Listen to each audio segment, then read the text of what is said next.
नमस्कार, आप देख रहे हैं देश न्यूज और मैं हूं राजेश सक्सेना। नमस्कार, मैं हूं आपके साथ ऋषिका गुप्ता।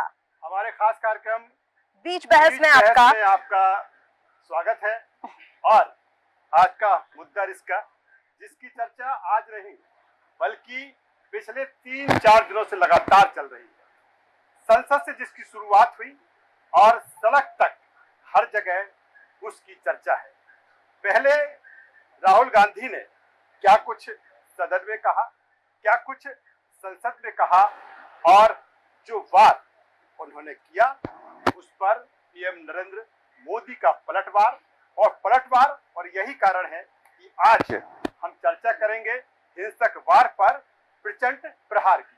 बिल्कुल ठीक कहा राजेश जी आपने। यहाँ पर जिस तरह से हम पहले राहुल गांधी का बयान हमें देखने को मिला, जहां उन्होंने कहा था, एक बार फिर वो बयान बता दे, क्योंकि लगातार इस बयान को लेकर संसद में हंगामा देखने को मिला है। पूरे देश में प्रदर्शन हुआ है। उन्होंने कहा था कि जो लोग खुद को हिंदू कहते हैं वो हिंसा करते हैं। 3 बार उन्होंने इस शब्द का प्रयोग किया। उन्होंने कहा हिंसा हिंसा हिंसा, नफरत नफरत नफरत, असत्य असत्य असत्य। ये राहुल गांधी का बयान था। लेकिन उसके बाद से प्रधानमंत्री नरेंद्र मोदी ने जो प्रचंड प्रहार करना शुरू किया है, इसके साथ साथ उन्होंने आज उन तमाम मुद्दों पर चर्चा की है राजेश जी, जिसे विपक्ष जिन मुद्दों पर सवाल उठा रहा था, जिन मुद्दों पर विपक्ष सरकार को घेरता नजर आ रहा था। बिल्कुल, इसका जिस तरह से सवाल अब इस बात पर लेकर भी है कि जो एक प्लेटफॉर्म देश की सर्वोच्च सदन संसद, वहां पर राहुल गांधी को जो मौका मिला एड्रेस करने के लिए, और एक पहला मौका था इसका राहुल गांधी के लिए कि किसी संवैधानिक पद पर रहते हुए वो एड्रेस कर रहे थे, वो लोकसभा को एड्रेस कर रहे थे, वो देश को एड्रेस कर रहे थे। और उन्होंने एक ऐसा विषय चुना जिसकी चर्चा या जिस पर सियासत राजनीति न केवल उस दिन बल्कि सालों से दशकों से इस देश में चली आ रही है। इसके पीछे क्या मंशा रही राहुल गांधी की, ये भी बड़ा सवाल है इसका। और जिस तरह से पीएम नरेंद्र मोदी ने राहुल गांधी पर सवाल खड़े किए, कांग्रेस पर सवाल खड़े किए, क्या उसके बाद राहुल गांधी और पूरी कांग्रेस बैकफुट पर है या फिर जो मंशा राहुल गांधी की रही है वो उसमें कामयाब रही? बिल्कुल, इसका इसी पे चर्चा होगी। बिल्कुल ठीक कह रहे हैं राजेश जी। आज इसी पर चर्चा करने वाले हैं हम, और खास पैनल हमारे साथ जुड़ गया है। उनका परिचय आपसे करा देते हैं। राजनीतिक विशेषज्ञ वरिष्ठ पत्रकार प्रकाश सक्सेना जी हमारे बीच मौजूद है। प्रकाश जी, बहुत स्वागत है। विलक्षण सक्सेना जी, राजनीतिक विशेषज्ञ वरिष्ठ पत्रकार, हमारे साथ मौजूद है। सर, बहुत स्वागत है। नीरज तिवारी जी, राजनीतिक विशेषज्ञ वरिष्ठ पत्रकार, हमारे बीच मौजूद है। नीरज जी, बहुत स्वागत है। और इसी के साथ रामानंद द्विवेदी जी, राजनीतिक विशेषज्ञ वरिष्ठ पत्रकार, हमारे साथ मौजूद है। सर, बहुत स्वागत है। और कुछ ही देर में 2 और मेहमान हमें ज्वाइन करने वाले हैं, उनका परिचय भी आपसे कराएंगे। लेकिन चर्चा आज इसी पर, प्रधानमंत्री नरेंद्र मोदी ने जिस तरह से राहुल गांधी के बयान पर प्रचंड प्रहार किया है, उसके क्या मायने निकाले जाएं? प्रचंड प्रहार किया है, उसके क्या मायने निकाले जाएं? क्या पीएम नरेंद्र मोदी जो कुछ राहुल गांधी ने कहा, या जिस तरह से राहुल गांधी ने ये कहा जा रहा था कि राहुल गांधी का जो वार था उससे पूरी भारतीय जनता पार्टी, पूरी सरकार हिल गई, क्या वाकई ऐसा हुआ? क्या राहुल गांधी और कांग्रेस अपने उस मकसद में कामयाब हुए? हालांकि ये भी कहा गया कि जिस तरह से हिंदुत्व को लेकर उन्होंने सवाल खड़े किए, उनका मकसद कहीं ना कहीं पीएम नरेंद्र मोदी को घेरना था, कहीं ना कहीं उनका मकसद भारतीय जनता पार्टी को घेरने का था। सीधे प्रकाश जी के पास में आता हूँ। प्रकाश जी, जिसकी चर्चा लगातार हम 3-4 दिनों से कर रहे हैं कि राहुल गांधी ने क्या कुछ सदन में कहा, उसके बाद क्या कुछ उसकी प्रतिक्रियाएं आई, लेकिन पीएम नरेंद्र मोदी के उस पलटवार को, जो आज का हमारा मुद्दा है, प्रचंड प्रहार को किस रूप में देखते हैं? राहुल गांधी पहली बार उन्होंने संवैधानिक पद पर एक नेता प्रतिपक्ष की भूमिका उन्होंने बहुत अच्छे से निभाई। हो सकता है छोटी मोटी गलतियां हुई हो, लेकिन उन्होंने जो मुद्दों को एड्रेस किया और उससे सत्ता पक्ष तिलमिलाता हुआ साफ दिखा। बड़े बड़े 4-5 नेताओं को बीच बीच में उठना पड़ा, तो डिफेंसिव मोड में नजर आई सत्ता पक्ष। इसलिए ये कह सकते हैं कि बिल्कुल निशाने पे तीर लगा था। क्या इसलिए कह रहे हैं प्रकाश जी कि डिफेंसिव मोड में नजर आई कि सीधा हमला पीएम नरेंद्र मोदी पे था? बिल्कुल ना, बड़े चेहरे के सामने सरकार का सबसे बड़ा चेहरा ही मोदी जी थे। आप देखिए, हर प्रचार तंत्र में मोदी सरकार, मोदी जी सामने होते थे। वो भले ही पार्षदों का चुनाव, नगर पालिकाओं का चुनाव, चाहे संसदीय चुनाव हो, सब में चेहरा मोदी जी होते थे। इसलिए आक्रमण का मुख्य बिंदु भी मोदी जी बने। और उन्होंने सारी पोलें, इतने 10 सालों की पोल, जो नेता प्रतिपक्ष का काम होता है कमियां निकालना, उन्होंने एक एक कमी को सामने बड़ी सफलता के साथ रखा। छोटी मोटी त्रुटियां हो सकती हैं, जैसे शंकर जी का उन्होंने तस्वीर दिखाई और उन्होंने कैमरे वाली जो अभय मुद्रा की बात, हाँ, अभय मुद्रा, वो हाथ के पंजे को बताना चाह रहे थे। आप कह रहे हैं कि जी। छोटी मोटी अगर वो शंकर जी के उस चित्र को लेकर जाते हैं और अगर कोड ऑफ कंडक्ट देखें सदन का किसी भी, चाहे हाँ। वो विधानसभा का हो चाहे लोकसभा का हो, ये चीजें वहां पर अलाउ नहीं है प्रकाश जी। नहीं है ना, मैं इसीलिए तो कह रहा हूँ त्रुटि थी वो उनकी। ठीक है। और जिस तरह से देखिए प्रकाश जी, आपने यहाँ पर बताया कि छोटी मोटी त्रुटि उनसे हुई है। अब हम बात कर रहे थे राहुल गांधी, क्योंकि काफी समय बाद नेता प्रतिपक्ष के रूप में सामने खड़े हुए हैं और जनता के तमाम मुद्दों को वो उठा रहे हैं, तमाम मुद्दों पर उन्होंने चर्चा भी की। जिस दिन ये बयान उनकी तरफ से सामने आया उस दिन उन्होंने शुरुआत अच्छे मुद्दों से की थी। अग्निवीर की उन्होंने बात की थी, किसान की उन्होंने बात की थी, नीट मुद्दा उन्होंने उठाया था, लेकिन उसके बाद ही वो कह गए कि जो लोग खुद को हिंदू कहते हैं वो हिंसा करते हैं। ये हिंदू शब्द का संसद में उपयोग करना कितना ठीक था प्रकाश जी? क्या ये ठीक था? क्या इस मुद्दे पर चर्चा करनी भी जरूरी थी? हालांकि उन्होंने बाद में ठीक कहा कि मैंने भारतीय जनता पार्टी को कहा है, मैंने आरएसएस को कहा है, लेकिन ये कितना ठीक था? नहीं, उन्होंने वहां तुरंत उसको करेक्ट भी किया। ये हमने भारतीय जनता पार्टी के जो हिंसक तत्व हैं, जो हिंदुत्व के नाम से हिंसा भड़काते हैं, उनके लिए उन्होंने कहा। ये तो क्या है, मुझे एक विधानसभा के कार्रवाई याद आती है और पत्रकारों से जुड़ी है, इसलिए याद दिला दूं कि 2018 में चुनाव से पहले विधानसभा सत्र चल रहा था, तो जीतू पटवारी जी ने विधानसभा में मामला उठाया था कि ये सरकार चोर मंडली को विज्ञापन दे रही है, वास्तविक पत्रकारों को नहीं दे रही है। तो चूंकि सत्ता पक्ष में ऐसे लोक प्रतिनिधि थे जो लोक प्रतिनिधित्व कानून का उल्लंघन करते हुए लाभ ले रहे हैं, वहां से आज भी ले रहे हैं, उनको लगा हमारी पोल ना खुल जाए, उन्होंने उसको डाइवर्ट किया। नीरज जी के पास में आ जाता हूँ, क्योंकि हम बात पीएम नरेंद्र मोदी ने मैं आप विषय पे बोल रहा हूँ, उसको भटकाइए नहीं। मैं ये कह रहा हूँ कि उसको डाइवर्ट किया गया कि ये पत्रकारों के खिलाफ है, जबकि वो मुद्दे पे बोल रहे थे। वही चीज यही हुई है कि हिंदुत्व का उपयोग जो राजनीति में किया गया, हिंदू शब्द का, और जगह जगह हिंसा भड़काई। आप देखिए, सुबोध सिंह इंस्पेक्टर था यूपी में, वो तो हिंदू था ना, वो ड्यूटी पे था, किसने हत्या की थी? और उसको हथियारों को फूल माला पहनाने वाले कौन लोग थे? आपके पास में आता हूँ, पर्याप्त समय हमारे पास में है, खास मेहमान लगातार हमारे साथ जुड़े हुए हैं और हमारे साथ एक और मेहमान अभी जुड़ गए हैं, उपेंद्र तिवारी जी, बहुत स्वागत है आपका, राजनीतिक विशेषज्ञ, वरिष्ठ पत्रकार। लेकिन यहाँ पर राजेश जी, क्योंकि राहुल जी के बयान पर प्रधानमंत्री का प्रचंड प्रहार जो देखने को मिला है, अब उस पर चर्चा हुई और जिस तरह से देखिए प्रकाश जी ने कहा कि मुद्दे से भटकाया गया बीजेपी ने, अब मुद्दा कांग्रेस की तरफ से खुद दिया गया हिंदुत्व का, उसके बाद इस पर वार किया गया और कहीं ना कहीं जिन मुद्दों पर चर्चा होनी थी वो नहीं हो पाई, लेकिन प्रधानमंत्री ने आज उसकी कमी को पूरा किया है और उन्होंने तमाम मुद्दों पर चर्चा की है। जिस तरह से ये मोदी ने उस बात पर हम आते हैं कि जिस तरह से हम कह रहे हैं कि उनका प्रचंड प्रहार था और राहुल गांधी की परिपक्वता को लेकर लंबे समय से सवाल खड़े होते आए हैं। फिर ये कहा गया जिस तरह से उनकी चाहे भारत जोड़ो यात्रा हो या फिर भारत जोड़ो न्याय यात्रा हो, उसके जरिए वो पूरे देश में अलग अलग स्थानों पर पहुंचे, या फिर जिस तरह से जो सीटें 99 सीटें लेकर कांग्रेस आई, कहा गया कि पूरे, अगर राहुल गांधी की बात की जाए तो पूरी तरीके से परिपक्व है, पूरी तरीके से वो मैच्योर्ड है। लेकिन पीएम नरेंद्र मोदी ने जिस तरह से कहा, नीरज जी, उनको कहा कि वो बालक बुद्धि उनको कहा गया। क्या जो शब्द इस्तेमाल किया है नरेंद्र मोदी ने वो सही शब्द था राहुल गांधी के लिए, या फिर राहुल गांधी उससे अधिक परिपक्व या मैच्योर हो चुके हैं?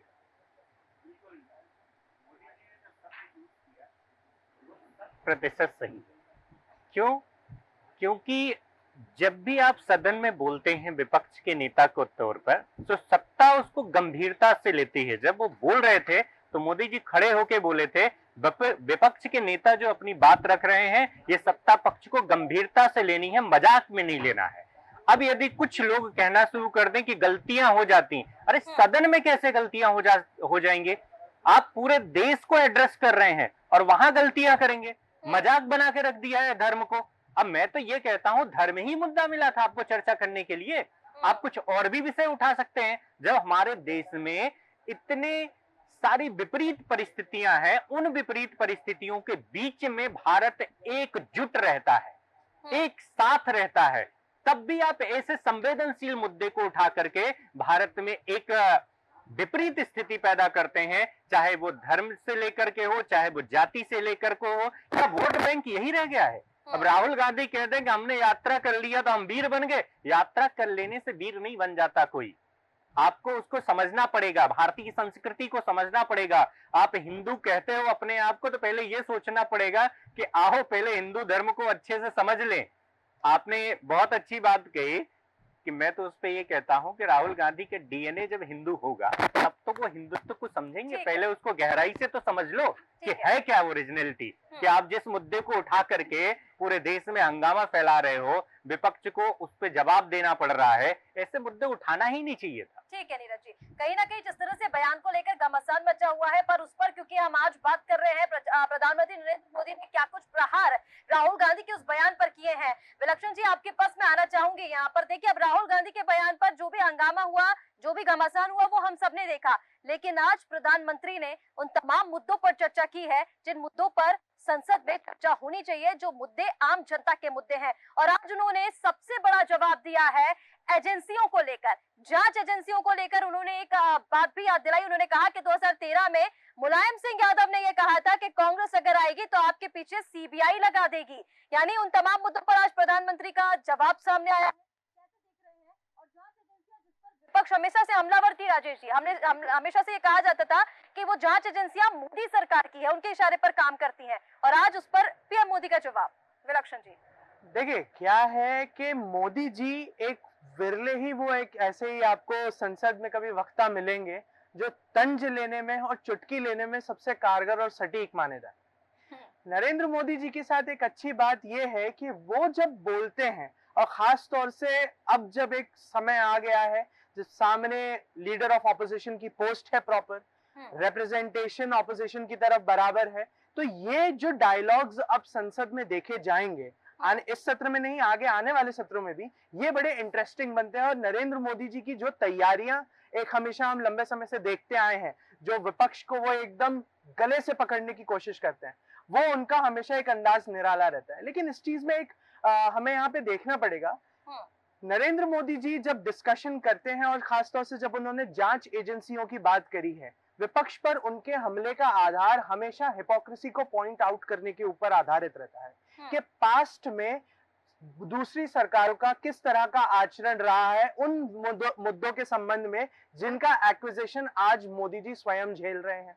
लेकिन जब बात पड़ती है जो लीडर ऑफ ऑपोजिशन के रहते हुए राहुल गांधी जी ने उठाई है, चाहे वो मामला अग्निवीर का हो, चाहे वो नीट का हो, चाहे वो बात मणिपुर की हो, चाहे संवैधानिक पद पे बैठे हुए, जैसे जो जब ओम बिरला जी के संबंध में उन्होंने कही थी कि आप मुझसे मिलते हैं तो सीधे खड़े होकर, लेकिन नरेंद्र मोदी जी से झुककर, तो संसद में आपसे बड़ा कोई है नहीं, सबको आपके सामने झुकना चाहिए।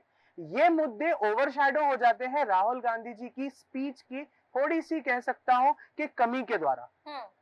ये एक इतिहास है जो राहुल गांधी जी भी कई समय से दोहराते हुए आ रहे हैं। मुझे याद आता है 2019 का वो अविश्वास पत्र, जो एक अविश्वास का एक पूरा का पूरा सियासी ड्रामा चला था संसद में, जब मामला राफेल का चला था, जब मामला फ्रांस के राष्ट्रपति द्वारा कही गई बातों के ऊपर आ गया था, और तब भी कहा गया था राहुल गांधी जी से कि आप जो स्टेटमेंट्स दे रहे हैं इनको प्रूव करिए, इनको आप जो कह रहे हैं ये क्लेम्स सही नहीं है। लेकिन उन सब मुद्दों को उठाने के बावजूद भी अंततः वो पूरा का पूरा घटनाक्रम सिर्फ इस बात के लिए आज भी फेमस है कि मोदी जी को गले उन्होंने लगाया संसद के फ्लोर पर, और आज भी उसी चीज के लिए जाना जाता है। इस बार भी राहुल गांधी जी का हिंदुत्व के ऊपर दिया गया ये जो स्टेटमेंट है, जो शिव जी का चित्र, गुरु नानक जी का चित्र, यशु जी का चित्र, और उसके बाद अन्य देवताओं का जिनका भी उन्होंने चित्रण वहां पे प्रस्तुत किया, ये बताता है कि आज भी कांग्रेस कहीं ना कहीं बीजेपी के प्रोपगेटेड एक पूरे के पूरे बैकड्रॉप में हाथ डालने के लिए कोशिश करती रहती है और मात खाती है। क्योंकि ये चीज जान लें कि बीजेपी की कोर कॉम्पिटेंसी हमेशा हिंदुत्व वोटर और हिंदुत्व वोट बैंक रहा है। जब तक बिल्कुल इसका बेहतर बात आप कर रहे हैं, विलक्षण जी कर रहे हैं। योगेश जी हमारे साथ जुड़ चुके हैं, मैं उनका भी स्वागत करता हूँ। और योगीराज जी, मैं आपके पास में आता हूँ क्योंकि जो चीजें हैं लगभग लगातार, न केवल सदन, बिल्कुल मैंने पहले भी कहा कि सड़क में अब वो चर्चाएं वो आम हो गई हैं। सीधे तौर पर जो विलक्षण जी भी कह रहे थे कि हिंदुत्व का जो एजेंडा रहा है लंबे समय से, कहीं ना कहीं भारतीय जनता पार्टी को उसका फायदा भी मिला। क्या एक स्ट्रेटजी रही कांग्रेस की? मैं तो कहूंगा कि अगर राहुल गांधी कुछ बोले हैं सदन में तो उससे पहले कहीं ना कहीं इस पर एक चर्चा भी हुई होगी पार्टी फोरम में कि नहीं, इस तरह से इस मुद्दे को उठाना है। क्या एक मकसद रहा होगा योगीराज जी इस मुद्दे को सदन में उठाना, और क्या वाकई उस मकसद में कांग्रेस और राहुल गांधी कामयाब दिखे, या फिर पीएम नरेंद्र मोदी ने जिस तरह से पलटवार किया, हावी अब पीएम नरेंद्र मोदी दिख रहे हैं राहुल गांधी और कांग्रेस पर? ये तो स्ट्रेटेजी कांग्रेस की है और ये तय है और ये प्री स्ट्रेटेजी है कांग्रेस की।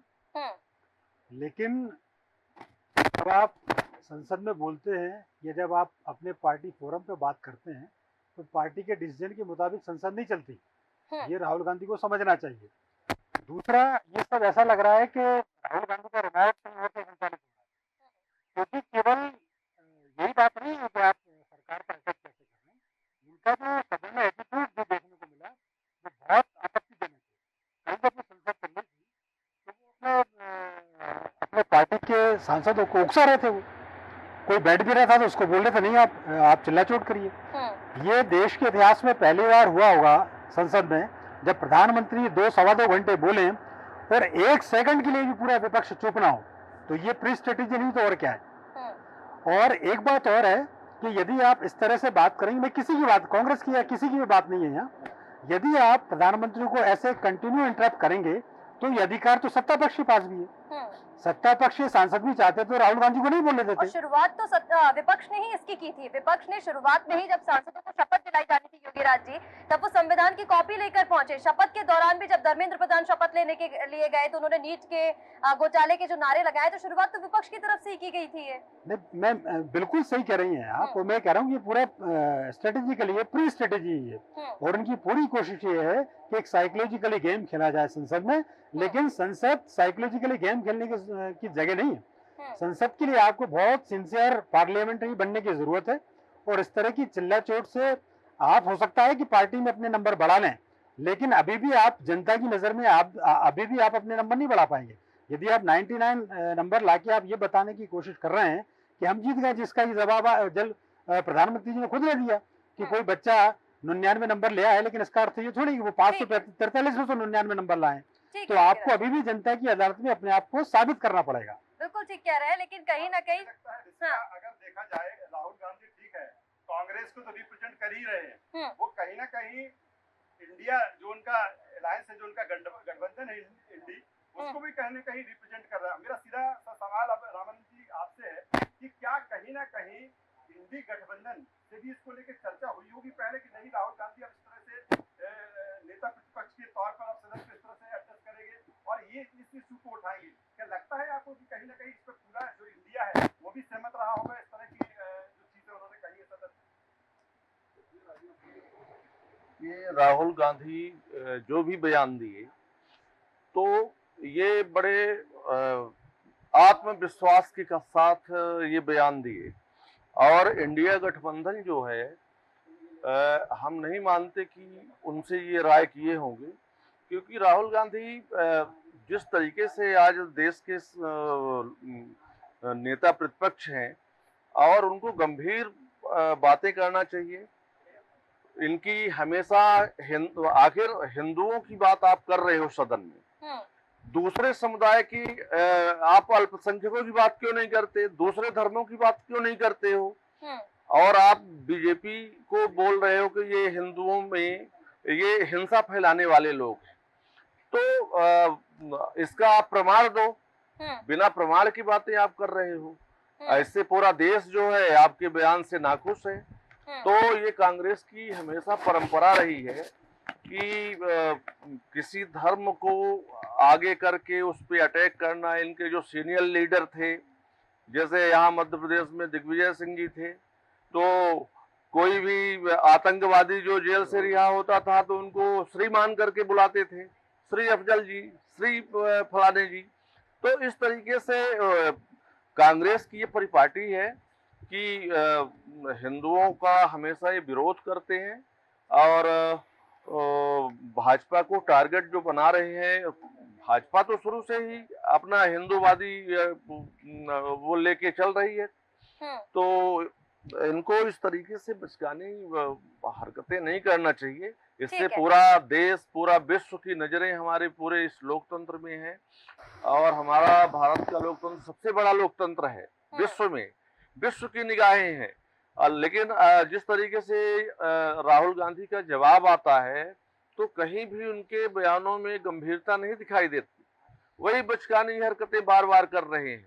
पूरा देश आज हिंदू वो तमाम संगठन जो है वो पूरे इनका नाम के पुतला जला रहे हैं। बात जब वो परिपक्वता की आ रही है या फिर नरेंद्र मोदी ने जो कुछ कहा, बालक बुद्धि यहाँ तक कह दिया, तो मुझे लगता है कि फिर सही निशाने पर पीएम नरेंद्र मोदी का निशाना लगा है। बिल्कुल ठीक कह रहे राजेश जी, क्योंकि देखिए यहाँ पर अब राहुल गांधी को जब प्रधानमंत्री बालक बुद्धि यहाँ पर कह रहे हैं, और जैसे कि प्रधानमंत्री के लिए कल राहुल गांधी ने अग्निवीर परियोजना को लेकर ये कहा था कि ब्रेन चाइल्ड है, पीएम का ब्रेन चाइल्ड है, इसीलिए अग्निवीर पर काम कर रहे हैं। और आज तो यहाँ पर उपेंद्र तिवारी जी इन दोनों बयानों को कैसे देख रहे हैं? देखिए राहुल गांधी का बयान सामने आया, पहले उन्होंने अच्छे मुद्दे उठाए, उसके बाद हिंदुत्व का उनका बयान, और उसके बाद आज जिन मुद्दों पर चर्चा होनी चाहिए थी एक एक करके उन सभी मुद्दों पर प्रधानमंत्री नरेंद्र मोदी ने जवाब दिया है, उन सभी मुद्दों पर प्रहार किया है। यहाँ पर जांच एजेंसियों से लेकर आज उन्होंने मणिपुर के मुद्दे पर भी बात की है उपेंद्र जी, जिससे काफी समय से विपक्ष इस पर जवाब मांग रहा था। जी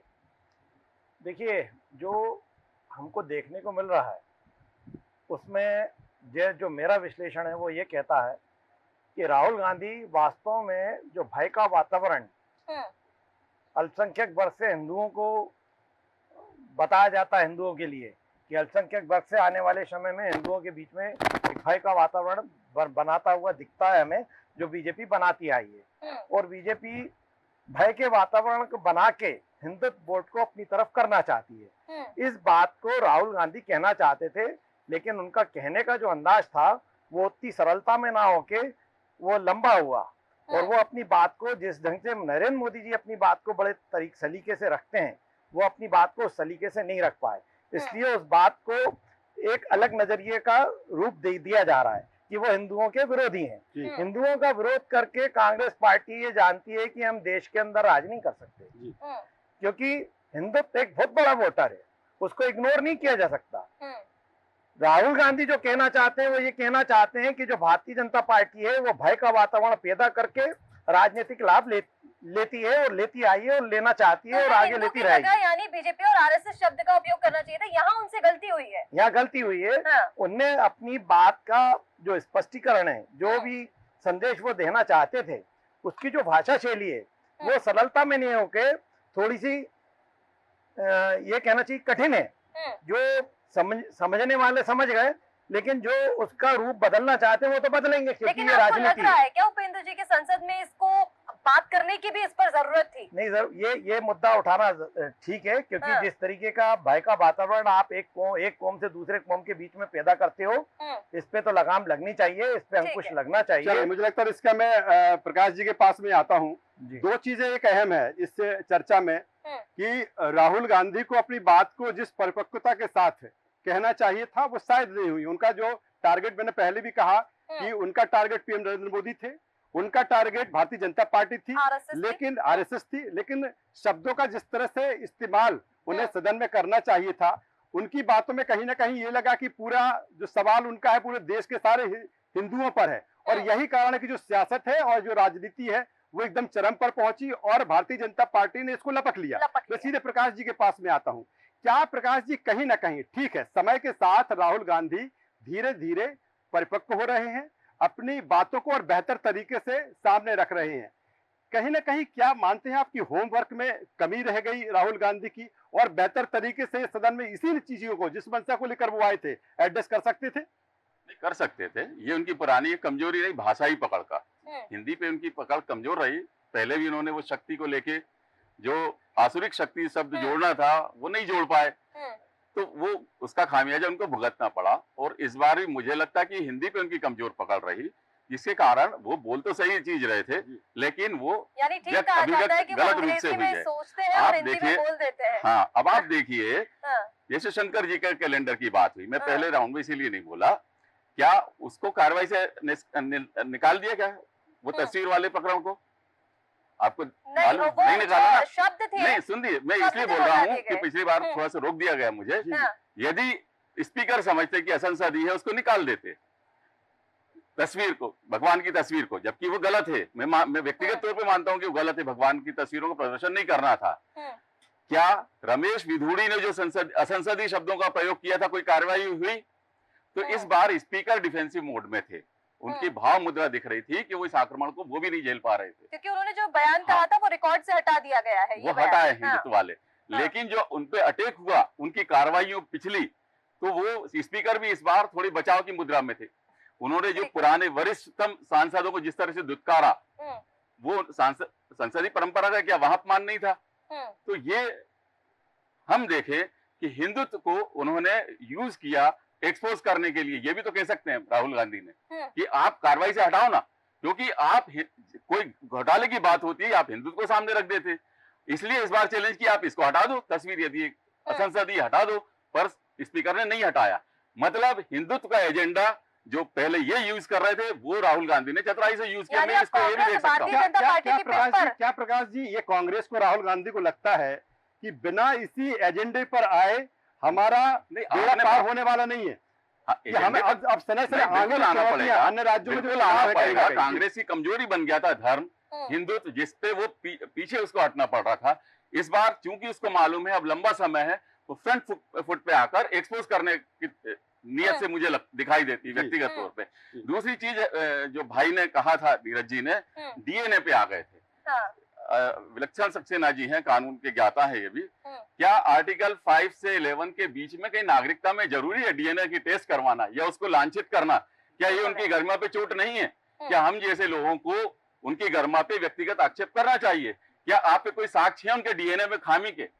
तो हमें भी ये ध्यान रखना चाहिए कि हम यदि किसी एक व्यक्ति के यदि गरिमा का ध्यान रखते तो दूसरे वो अब नेता प्रतिपक्ष हैं, संसदीय पद उनका भी है, बिल्कुल संवैधानिक, और यदि हो तो मुझे बताए तो मैं उसका भी स्पष्टीकरण दूं कि हिंदुत्व में आप इसका मतलब आप हिंदुत्व को नहीं समझते हैं। हिंदुत्व में ऐसे ग्रंथ हैं कि जिसमें मातृवंश भी चलता है, लेकिन बार बार अटैक किया जाता है। मैं राहुल गांधी के बचाव में नहीं कह रहा, मैं हिंदुत्व के बचाव में कह रहा हूँ। हिंदुत्व को जितना संकीर्ण करके पेश किया जा रहा है पिछले 10 वर्षों में, उससे मुझे क्या प्रकाश भी छोटा सा एक सवाल कर लेता हूँ कि क्या राहुल गांधी को अभी हिंदुत्व को बेहतर तरीके से, जो उसकी व्यापकता है हिंदुत्व की, उसको व्यापक तरीके से पढ़ने की जरूरत है, समझने की जरूरत है? क्योंकि जब आप चाह रहे हैं कि हमें कहीं ना कहीं इस वर्ग के पास जाना है, कहीं ना कहीं इस वर्ग का हमें फायदा लेना है, तो हम इसको बेहतर तरीके से पढ़ें। बिल्कुल, उनकी कच्ची तैयारी है, ये उनकी खामी है, उनको पढ़ना चाहिए। और लेकिन जो सोशल मीडिया पे और हम देख रहे हैं, बाबाओं को आप देखिए क्या हाल है, कैसे 122 लोग मर गए वहां पे, किस तरह से आडंबर रचा जा रहा है। ये आडंबर हिंदुत्व को खराब कर रहा है और आपत्ति वहां पर होती है। विद्वान आजकल मुंह पे उंगली रखकर बैठे हैं और हिंदुत्व में जो नौसिखिए किए हैं वो हिंदुत्व के ठेकेदार बने हुए। बिल्कुल ठीक कह रहे हैं। यहाँ पर जिस तरह से आपने प्रकाश जी बताया है कि कहीं ना कहीं देखिए उनके होमवर्क में तो कमी रह गई है राजेश जी। यहाँ पर अधूरे ज्ञान के साथ जो पूरी बात करना चाह रहे थे वो कह नहीं पाए, हालांकि उन्होंने उसको बाद में सुधारा। लेकिन यहाँ पर नीरज तिवारी जी, जिस तरह से आप देखिए उनके बयान पर घमासान मचा हुआ है। प्रकाश जी ने जैसे कहा कि डीएनए जैसे शब्द का हमें यहाँ पर उपयोग नहीं करना चाहिए क्योंकि इसका सर्टिफिकेशन लेने की या देने की जरूरत किसी को भी नहीं है। अब यहाँ पर ठीक है प्रकाश जी, अब प्रधानमंत्री ने जो आज प्रहार किया है उसमें उन्होंने संविधान को लेकर भी बात की है। देखिए संविधान को लेकर उन्होंने कहा कि चुनाव के दौरान भी संविधान बचाने की बात की गई है। और उन्होंने, मैं आपको बता दूं क्या कहा, ये शब्दों को, उनके वाक्य को कोट करके मैं आपको बता रही हूँ। उन्होंने कहा कि मैंने 2 दिन में कई वरिष्ठ नेताओं की बात सुनी है, पूरे देश को निराशा हुई। कहा गया कि पहला चुनाव था जिसमें संविधान की रक्षा का मुद्दा उठा। उन्होंने यहाँ पर याद दिलाया, क्या आप 1977 का चुनाव भूल गए? तब अखबार रेडियो बंद थे और देश के संविधान के लिए जनता ने आगे आकर वोट किया था। नीरज जी बिल्कुल, एक एक करके इस पे जवाब देते हैं। पहली चीज तो हमारे देश की संसदीय व्यवस्था इतनी गिर गई है कि हम इतने निचले स्तर पे आके चर्चा कर रहे हैं। इसमें तो सुधार होना चाहिए।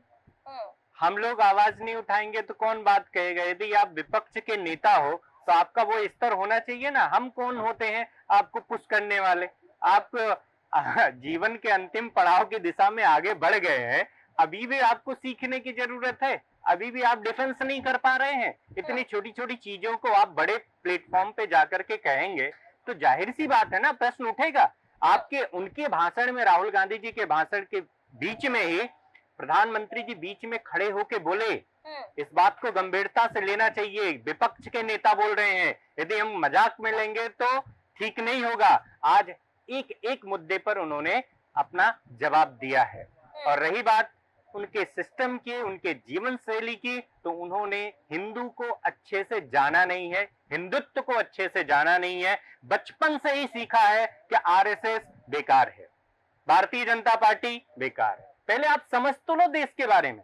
आपने भारत की यात्रा की, तो जाकर के भारत ने आपको कुछ ना कुछ दिया, ऐसा नहीं है। अब इसका ये मतलब थोड़ी है कि हिंदुओं को आप एक साइड करना शुरू कर दोगे, सबसे पहले बोलोगे कि हिंदू जितने भी हैं सब हिंसक है, ऐसा थोड़ी हो जाएगा। तो क्या हिंदू सवाल नहीं उठाएगा कि आपका डीएनए क्या है, आपका क्या डीएनए है? डीएनए यदि ऊपर से निकालो नीचे तक आपको पता चलेगा डीएनए क्या है। हो चुकी है। देखिए, इस बयान पर ना आते हुए जो प्रधानमंत्री ने कहा, राजेश जी, बिल्कुल। और मुझे लगता है कि रिस्का जी, जब पीएम नरेंद्र मोदी बोल रहे थे तो उन्होंने बीच बीच में पानी का गिलास उनके साथ में था, क्योंकि लंबा भाषण था, 2.5 घंटे लगातार वो बोले, उन्होंने एड्रेस किया। उसमें भी हमने देखा किस तरह से वो ट्रॉल हो रहे हैं कि उनके वो किस तरह से पानी पी रहे, तमाम सारी चीजें सोशल मीडिया पे भी चल रही हैं। मैं योगीराज योगेश जी के पास में आता हूँ। योगीराज जी, जिस तरह से जो चीजें हैं, पीएम नरेंद्र मोदी ने इसका भी जिक्र किया, बात संविधान की बहुत हुई।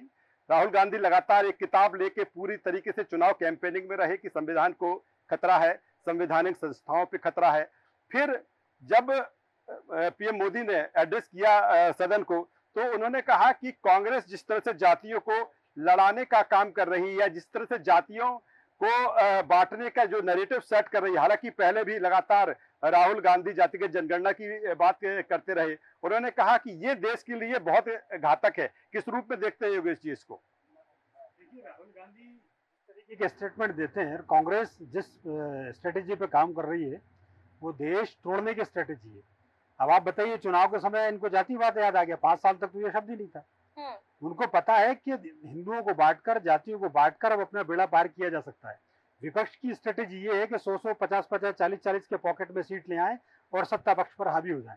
सवाल इस बात का नहीं है, सवाल इस बात का भी नहीं कि आपने हिंदू को हिंसक कहा या आरएसएस ऐसा है या बजरंग दल ऐसा। आप किसी के भी बारे में कैसे कह सकते हैं कि आप हिंसक हैं? और जब उनसे कहा कि आप ऑथेंटिसिकेशन की बात की गई कि आप अपने इसके पक्ष में तर्क तो दीजिए। आप राहुल गांधी जितनी बात कर रहे हैं, अब वो कह रहे हैं कि मैं एक बार मैं भारत जोड़ो यात्रा में गया और मुझे एक महिला मिली और वो कहने लगी मेरा पति मुझे पीटता है। इन सब बातों का कुछ ना कुछ प्रमाण तो होगा ना आपके पास। क्यों पीटता है? उन्होंने साहब महंगाई बढ़ रही है और महंगाई बढ़ गई इसलिए मुझे पीटता है। तो ऐसे कितने लोग हैं? और यदि आपके पास है तो आपको सामने लाना चाहिए।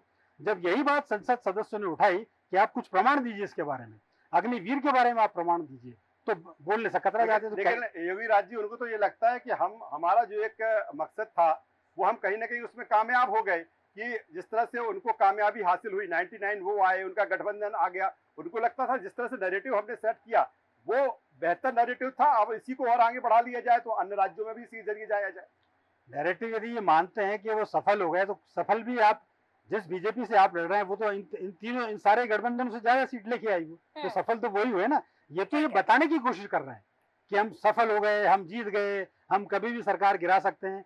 आपको लीडर ऑफ अपोजिशन के नाते आपको बहुत परिपक्वता का परिचय देना चाहिए। लेकिन राहुल गांधी जिस तरीके से आक्रामक हो रहे हैं, जिस तरीके से कांग्रेस आक्रामक हो रही है, मुझे लगता है कि संसद में वो मुझे दूर नहीं देखता कि ये प्रधानमंत्री पर पास जाके अटैक भी करे, क्योंकि आपका एटीट्यूड खराब है। मैं बोलने की बात नहीं कर रहा, आप यहाँ पर लेकिन आप बहुत बड़ी बात कह गए योगीराज जी। हाँ बिल्कुल सही है। मैं एक सेकंड एक बात और बोलूंगा कि आप अध्यक्ष को एड्रेस करके बोल रहे हैं ऐसी पीट करके, आप मतलब आप उनको संसद सदस्यों को संबोधित करने गए थे क्या आप? तो केवल मसला बोलने का नहीं है। उन्होंने तो उनको लोकसभा अध्यक्ष को सदन का नेता भी कह दिया। हाँ वही तो कह रहे हैं, कई सारी चीजें ऐसी हैं। लीडर ऑफ अपोजिशन इतना बड़ा पद होता है, संविधान में बार बार कहा जाता है कि साहब वो एक पद विपक्ष को देना चाहिए। मैं बताऊं, संविधान में इस नाम की कोई व्यवस्था नहीं है। 75 के पहले कोई नहीं था ऐसा पद, लेकिन यदि आपको मिला, आप पीएम के इक्वल आप बैठ रहे हैं, तो आपको उस गंभीरता का परिचय आपको देना चाहिए। आप कांग्रेस के नेता नहीं है, अब आप समूचे विपक्ष के नेता है। आप और विपक्ष की आप बात करिए और जनता की आप बात करिए। आप बात कर रहे हैं, हिंदू की बात कर रहे हैं, संविधान की बात करें, संविधान के सैकड़ों उदाहरण ऐसे आपको मिल जाएंगे। हम सबको पता है कि संविधान में संशोधन किसने ज्यादा किया है, संविधान का मखौल सबसे ज्यादा किसने उड़ाया, उसमें कांग्रेस नंबर अव्वल है। तो ये सारी परंपराओं की जड़ी तो कांग्रेस ही है। और यदि आज बीजेपी इन लोगों के हमला पर होती है तो इसमें गलत क्या? लेकिन फिर भी मैं कहता हूँ, राहुल गांधी को जनता ने मौका दिया है। जनता ने यह समझा कि अब आप बच्चे से बड़े हो गए हैं, तो आपको वो बड़प्पन का परिचय देना चाहिए। प्रधानमंत्री बहुत बड़ा पद होता है, ये प्रधानमंत्री की उदारता है कि आप गले पड़ जाते हो, आप आंख मार देते हो, तब भी आप पे एक्शन नहीं होता। आपका चरित्र ये है कि आपके ऊपर 50 मुकदमे चल रहे हैं, आपके ऊपर ऐसे मुकदमे चल रहे हैं लोगों के साथ बदतमीजी के साथ, लोगों के साथ गाली देने के, और हजारों करोड़ों के भ्रष्टाचार के मुकदमे आपके ऊपर है, और आप अपने आप को पाक साफ बताने की कोशिश कर रहे हैं। ठीक है, ये बात भी हम छोड़ देते हैं। लेकिन एक शिष्टाचार, सामान्य शिष्टाचार जो संसद में होता है, वो उसका परिचय आपको देना चाहिए। सड़क पे आप भले ही कुछ भी कहते हैं। बिल्कुल ठीक कह रहे योगीराज जी, यहाँ पर सदन की जो गरिमा है वो बनी रहनी चाहिए। और एक बात आपने बिल्कुल ठीक की कि समूचे विपक्ष के अब आप नेता हैं, राहुल गांधी, और जनता के मुद्दों को आपको उठाना चाहिए, ना कि बेतुकी बातें वहां पर करनी चाहिए। लेकिन यहाँ पर जिस तरह से, क्योंकि आज जैसे कि अभी योगीराज जी ने कहा कि आप संसदों को एड्रेस कर रहे थे, या फिर आप क्योंकि अध्यक्ष के सामने आप खड़े होकर बात कर रहे थे, उनको आपने पीठ दिखा दी। यहाँ पर विलक्षण जी आपके पास आऊंगी मैं। आज हमने देखा, ये तस्वीरें भी हमने देखी जब पूरा जो विपक्ष है वो वॉकआउट कर गया सदन से, और ये कहा गया जब प्रधानमंत्री 32 मिनट बोल चुके थे, और उसके बाद जब उन्होंने ये कहा कि सोनिया गांधी का उन्होंने जिक्र किया, और वहां पर ये कहा कि ऑटो पायलट और रिमोट से चलने वाले ये लोग हैं, जब उनके बारे में ये कहा गया तो जो विपक्ष था वो वहां से वॉकआउट कर गया। इसे कैसे देख रहे हैं? कहीं ना कहीं सदन की जो गरिमा है, जो बनी रहनी चाहिए, उसको बार बार ठेस पहुंचाने का काम यहाँ पर तो किया जा रहा है। ऋषिका जी, कैसे रहेगी सदन की गरिमा जब एक्चुअली हम जो सदन में डिस्कस कर रहे हैं वो उसका पर्पस बिहाइंड मोटिव ही, इंटेंशन ही गलत है। हाँ। देखिए, संसद जो भी पर्पस से बनाई जाती है, आप वर्ल्ड में कहीं पर भी चले जाएं, द रीजन एक पर्टिकुलर रूम में कुछ लोग जनप्रतिनिधि एकत्रित होते हैं वो इसलिए कि आपके द्वारा जो निर्णय लिए गए हैं उनमें खामियां क्या हैं, उन खामियों का सुधार कैसे किया जा सकता है, कौन इसके पीछे जिम्मेदार है, वो अपनी जिम्मेदारी ले और आगे कैसे बढ़ा जाए, इस पे हो। दिक्कत ये हो गई है कि पिछले 10 साल में हमारी भारत की संसद एक शक्ति प्रदर्शन का स्थान बन गई है। अगर आप ध्यान से देखें, दोनों पक्ष विपक्ष दोनों रह लें, ज्यादा से ज्यादा डिस्कशन होता है, ज्यादा से ज्यादा एक्यूजेशंस होते हैं, लेकिन आज तक फ्लोर ऑफ द हाउस में हम कभी अगर नीट की बात कर ले तो कभी कोई बैठ के ये नेता, या अगर सत्ता दल के नेता है तो धर्मेंद्र प्रधान उठ के बैठ के एक्सप्लेन नहीं कर सकते कि नीट का ये प्रॉपर प्रोसीजर होता है और लीकेज यहाँ पर हुआ है। ये बात वो बाहर जाके प्रेस कॉन्फ्रेंस में एक्सेप्ट कर सकते हैं, लेकिन फ्लोर ऑफ द हाउस में नहीं, क्योंकि फ्लोर ऑफ द हाउस वो जगह बची नहीं जहां पर एक कंस्ट्रक्टिव क्रिटिसिज्म या एक कंस्ट्रक्शन की आगे प्रोग्रेसिवली बात की जा सके, पटल पर रखे हुए कुछ नए कानून आ सके, प्रोग्रेशन लिए जा सके, सजेशंस लिए जा सके। और इसमें हम अभी कई समय से मतलब हम पैनलिस्ट एक बार राहुल गांधी जी को अपरिपक्व तो बता ही रहे हैं, और हिंदुओं में उनकी अपरिपक्वता जो उनका बयान था वो थी, लेकिन ये भी देखा जाए कि साथ ही साथ उन्होंने ये भी कहा कि आप और हम साथ मिल के संसद आगे चला सकते हैं, आप हमें मौका दो कि डिस्कशंस आगे बढ़े। At the end of the day it is a time जब बैठ के पॉलिसी पे डिस्कशन होना चाहिए, पॉलिटिक्स पे नहीं। और यही नरेंद्र मोदी जी की 2002 की गुजरात सरकार भी, जब वो सीएम रहे थे गुजरात में, तब उनकी सरकार का फ्लैगशिप था कि वो पॉलिसी पे बात करते थे, इसलिए तो गुजरात मॉडल एक स्टडी का विषय बना। और इसी का रीजन है कि आज मध्य प्रदेश के अलावा भी कई जो राज्य हैं, जैसे लाडली लक्ष्मी योजना, अगर शिवराज सिंह चौहान की कोई सरकार है, इस पे पॉलिटिक्स होती है, लेकिन पॉलिसी का भी तो ये एक डिस्कशन बना।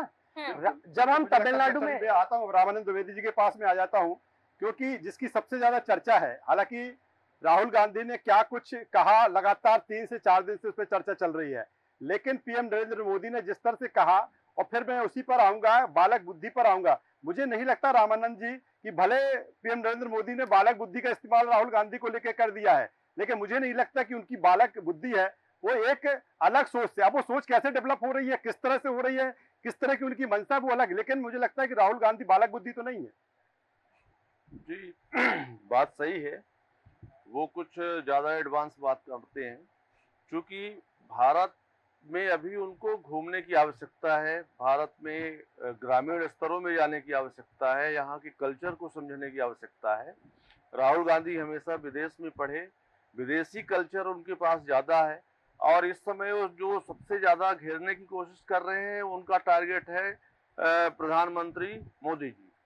उनको ये लगता है कि शुरू से ही, पहले भी पिछले 10 साल में देखा जाए तब भी वही टारगेट था, आज भी टारगेट है। तो जिस तरीके से बालक बुद्धि, तो बालक बुद्धि इसलिए कहा जा सकता है कि आप विपक्ष के नेता हो। विपक्ष की नेता की भूमिका जो होती है पूरे कानून बनाने की, पूरे संसदीय कानून की होती है। वहां पे इनके जब देखा जाए, कांग्रेस से जब राजीव गांधी जी बने थे पीएम, वो नई नई टेक्नोलॉजी की बात करते थे कि हमारी टेक्नोलॉजी भारत में कैसे बढ़े। आज ये राहुल गांधी है, इतने बेरोजगारी बढ़ रही है, महंगाई बढ़ रही है, भ्रष्टाचार बढ़ रहे हैं, आप उन पे नजर डालो। आप एक संवैधानिक पद पे आज पहुंच चुके हो। आप जहां जिस संसद में कानून बनाए जाते हैं वहां आज बात कर रहे हो राजनीति की। अभी चुनाव था, चुनाव बीत गया, इसमें अब हिंदू मुस्लिम ईसाई इसकी ऐसा नहीं। तो नहीं कि ये जो एजेंडा है जो राहुल गांधी चला रहे हैं, इस राहुल गांधी नहीं बल्कि इसके पीछे और भी लोग हों कि नहीं अब इस तरह से आगे हमें करना है, क्योंकि तमाम सारे सवाल अभी नहीं, इससे पहले भी राहुल गांधी को लेकर, उनको बयान को लेकर उठते रहे हैं। जी, अब इनके अलायंस में सपा है, बसपा है, जो सॉरी बसपा तो नहीं है, सपा है और बहुत सारे संगठन हैं इंडिया गठबंधन में। लेकिन जब राहुल गांधी को उन्होंने अपना नेता चुन लिया है तो इनको तो बड़े गंभीरता से बात करना चाहिए, देश के लिए बात करना चाहिए, कानून बनाने की बात करना चाहिए।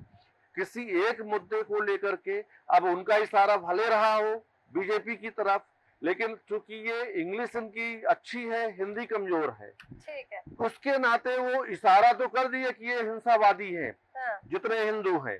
लेकिन यहाँ पे भाजपा उसको अच्छे से मुझे बना लगता ली है कि अगर अच्छा नेता वाकई राहुल गांधी को बनना है तो हिंदी पे उनको पकड़ मजबूत करना होगा। बिल्कुल पकड़ मजबूत कह रहे करना हैं, ही यहाँ हिंदी पर भाषी देश है हमारा। बिल्कुल ठीक कह रहे हैं राजेश जी, क्योंकि यहाँ पर अगर जिस तरह से वो भारतीय जनता पार्टी जिस पिच पर बैटिंग करती है, अगर उस पिच पर वो बैटिंग करना चाह रहा है तो बिल्कुल उनको हिंदी का पूरा ज्ञान होना चाहिए। और ये ध्यान भी रखना चाहिए कि अगली बार से आप कोई ऐसे शब्द का प्रयोग ना करें जो आप ही के लिए सेल्फ गोल बन जाए। उपेंद्र तिवारी जी, यहाँ पर अंतिम प्रतिक्रिया मैं आपकी लेना चाहूंगी पूरी परिचर्चा पर सर, क्योंकि जिस तरह से राहुल गांधी का पहले बयान सामने आया, उसके बाद प्रधानमंत्री नरेंद्र मोदी का प्रचंड प्रहार देखने को मिला और संसद सत्र में, लेकिन उसके अलावा भी जिन मुद्दों पर चर्चा होनी चाहिए थी और जिन मुद्दों पर काफी लंबे समय से प्रधानमंत्री से जवाब मांगा जा रहा था, उन सभी मुद्दों पर प्रधानमंत्री ने आज जवाब दिया है। आगे आपको क्या लग रहा है, ये कार्रवाई किस तरह से चलेगी और क्या जिन मुद्दों पर आज प्रधानमंत्री ने जवाब दिया है, पक्ष और विपक्ष की उन मुद्दों पर सहमति बन पाएगी? देखिए, जिस प्रकार का माहौल दिख रहा है पक्ष और विपक्ष की तरफ से, मुझे नहीं लगता कि ये संसद बहुत अच्छे ढंग से चलेगी। लेकिन मेरा ये मानना है कि संसद बहुत अच्छे तरीके से चलनी चाहिए। पक्ष और विपक्ष को अपनी परिपक्वता का वहाँ पे प्रमाण देना चाहिए, चर्चा करके, मुद्दों पे चर्चा करके। मुद्दे जिस तरह से लांछन लगाने वाली बातें होती हैं, ये लांछन लगाने वाली बातों से पक्ष और विपक्ष दोनों को बचना चाहिए। लांछन लगना चाहिए तो उन मुद्दों पे लगना चाहिए जो राष्ट्र हित के मुद्दे हैं, और अगर उन पे प्रॉपर चर्चा नहीं हो रही है तो उस पे कोई उंगली इंगित होनी चाहिए, ना कि व्यक्तिगत आक्षेप या व्यक्तिगत तौर पे एक दूसरे को छोटा दिखाने का प्रयास करना चाहिए।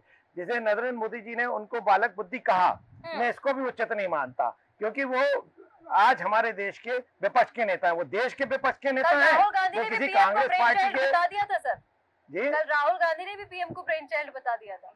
मानता हूँ ना मैं अग्निवीर की पॉलिसी को प्रधानमंत्री का ब्रेन चाइल्ड बताया।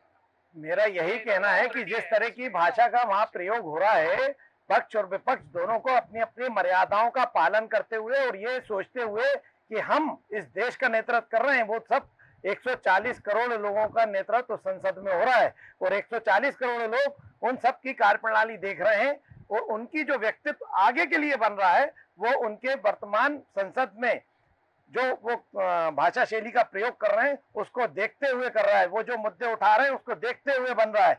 यदि आप अपनी भाषा शैली पर लगाम नहीं रखेंगे और इस तरह की परिभाषा पेश करेंगे जैसे कि किसी मोहल्ले में लड़ाई हो रही है, तो आपका ही व्यक्तित्व उससे कमती आंका जाएगा और देश की जनता अगली बार जब चुनाव करेगी तो सोच समझ के इस मुद्दे पर जो सियासत और राजनीति गरमाई हुई है, थमती हुई नजर नहीं आ रही है। मुझे लगता है कि ये सियासत और राजनीति लगातार अभी चलती रहेगी और कुल मिलाकर देखा जाए कि जिस पैटर्न पर अब जो राजनीति बढ़ रही है, जो सत्ता पक्ष और विपक्ष बढ़ रहा है, मुझे लगता है कि ये आरोप प्रत्यारोप का जो दौर है और आगे बढ़ता हुआ दिखेगा इसका। बिल्कुल ठीक कह रहे हैं राजेश जी। देखिए, आरोप प्रत्यारोप का दौर तो है जो जारी है, लेकिन कहीं ना कहीं सदन की गरिमा बनी रहनी चाहिए और पक्ष विपक्ष जिन मुद्दों पर, क्योंकि जिन मुद्दों को अब उठाना शुरू किया गया है, जनता के आम मुद्दे, क्योंकि आम जन सांसद को सदन में चुनकर भेजता है ताकि उनके जो खुद के मुद्दे हैं वो सांसद जो है उस सदन में उठाए, और अब उन मुद्दों पर चर्चा होनी शुरू हुई है। तो देखना होगा कि पक्ष और विपक्ष की कहां तक इन मुद्दों पर सहमति बन पाती है और किन मुद्दों को इस पूरे सदन में उठाया जाता है। फिलहाल के लिए हमारे इस खास कार्यक्रम बीच बहस में इतना ही। आप सभी मेहमानों का हमारे साथ जुड़ने के लिए बहुत शुक्रिया। कल फिर मुलाकात होगी एक नए मुद्दे के साथ, तब तक बने रहिए देश न्यूज के साथ। नमस्कार।